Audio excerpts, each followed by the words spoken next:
Remember, not all readings will resonate with every member of the collective, and today the major theme is about bringing abundance, fertility, harvest, regeneration, replenishment, healing, love, reproduction into relationships, at least the ones that are concerned with this reading.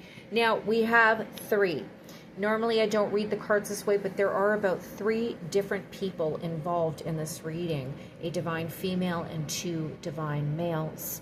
This divine female in this reading has 2 options with the 2 of coral, and I don't normally read them this way, but for this reading I do. She is looking off into the abyss. She has not left the comforts that she is most accustomed to. However, she is making plans towards her future. She is getting ready to make a choice, but the choice does not feel very clear for her.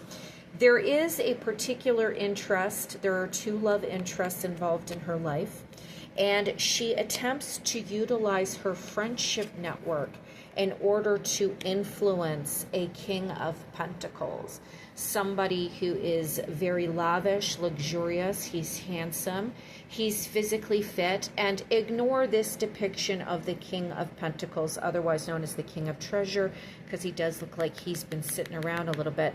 But this is somebody, and I'm equating the extra weight around his middle area to somebody who's comfortable in their life. They have been sitting on their wealth for a long period of time, but their hopes and ambitions for love and romance, it isn't very clear. They're not moving on it. They have no propositions for this female, and as a result, although he has sent out, flirtations, maybe they had an encounter, but he's not being really direct about what he wants. And yet we have the 2 of Pearls or 2 of Cups. We have the Ace of Pearls or Ace of Cups, followed by the King of Cups, King of Pearls. This is somebody who is interested in this female. They have shared in emotions and depth and a prospective new beginning.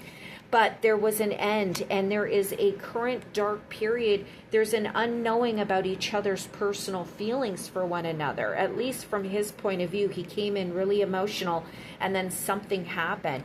And this female was kind of left on her own to be very independent, and she's been really fantasizing about this connection.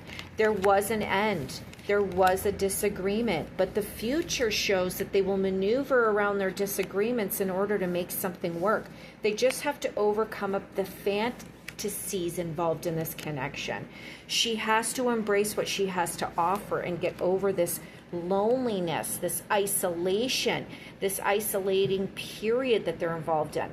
They have to learn how to communicate with one another instead of isolating themselves from one another whenever they deal with conflict. Because the King of Cups, again, is at the end of this reading. This is the person that she's supposed to be with. But she really has to get her head out of the clouds. They both have to stop fantasizing and daydreaming. They both have to learn how to maneuver around the isolation and feelings of abandonment. They are both struggling with this fear of abandonment and sickness and loneliness. And as a result, they're not making the connection that they're supposed to be making. Yet they are there. The abundance is there. The love is there. But they really have to get their head out of the clouds, the 2 of them, in order to maneuver around their disagreements so that they don't have to constantly face these endings. You see it here, and you see it in the Death card. This moon of unknowing each other, keeping secrets. They got to stop doing that because they really have an opportunity here.